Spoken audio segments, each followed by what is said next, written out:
and welcome back to the show. This is Red 11 with your presenter, Terry Guns. Just a quick recap of some of the results from this week of games. That is game week 31. Of course, the big shocker out there, Arsenal drawing 2-2 with West Ham. Everybody thought they were going to win this game here. They probably bet their houses on it.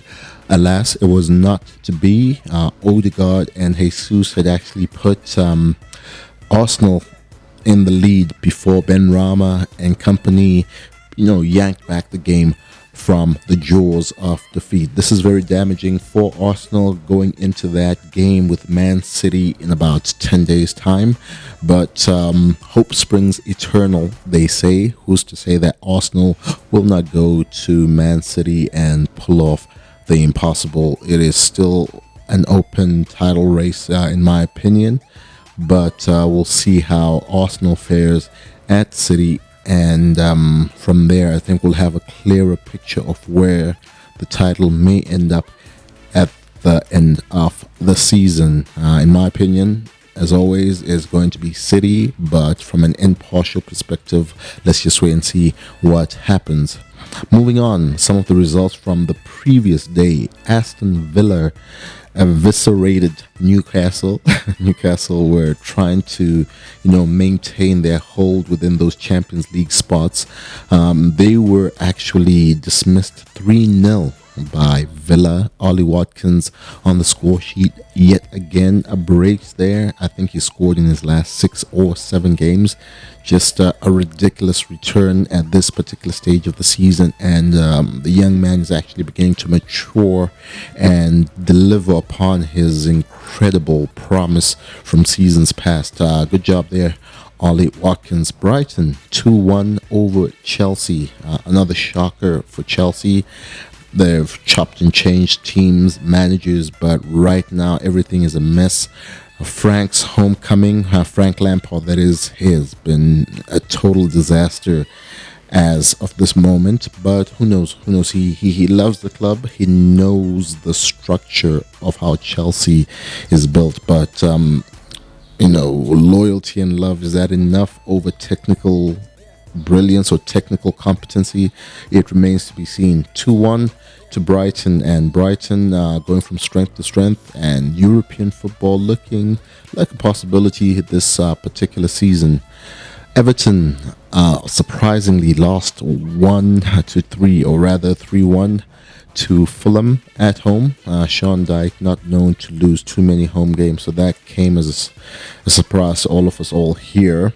Crystal Palace with Eze scoring 2 and 9 points from the last possible 9 available. Roy Hodgson pulling off some remarkable turnaround stories at Crystal Palace. I guess the board made the right decision calling him back at this particular stage of the season. The other games that came through: Wolves 2-0 over Brentford. First time Brentford have lost 3 games in a row for a while. So good job there for Wolves, pulling it back and trying to also save their season from a potential disaster.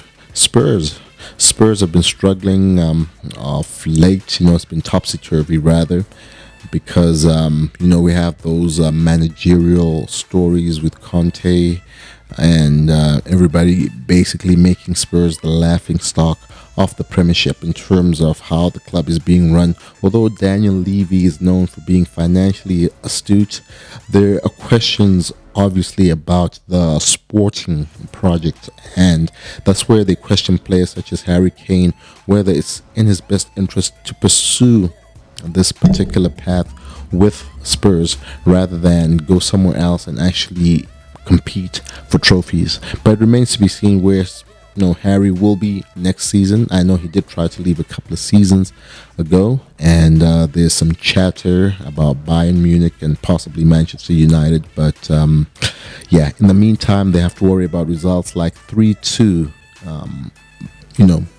Bournemouth winning 3-2 over Spurs. Not a great result for Spurs there, but excellent morale boosting score line for Bournemouth, especially for Dominic Solanke, who's, this season, I know he's not one of those strikers who's going to give you like double figures all the time, but he's always grafting, and he's had a good little run in the last 10 or so games, scoring intermittently. So, good result for Bournemouth over there.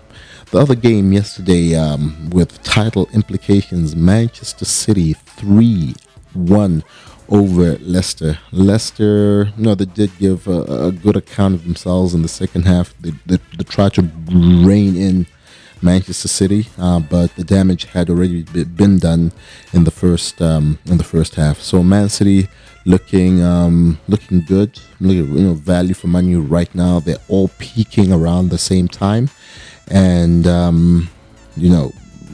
granted, or based upon what happens in their next game, especially in the Champions League with Bayern Munich, and if they can stay injury free and possibly get over that hurdle, the confidence boost that's going to give them, as well as the momentum that they have right now, should stand them well for the rest of the season. But it's always a tricky league, especially with the EPL, and we look forward to more twists and turns.